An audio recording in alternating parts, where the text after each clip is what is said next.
صعب شوية، بس هيفرق معانا. عاوزين بس نسمع منك آخر حاجة قالها لك ابنك قبل ما تنزل، آخر مرة اتكلمته.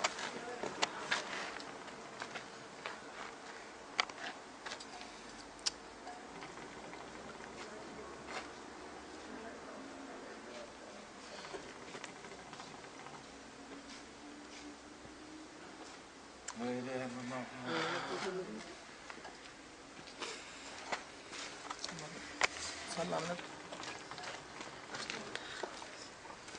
ابنك في الجنة بس يكشف روح.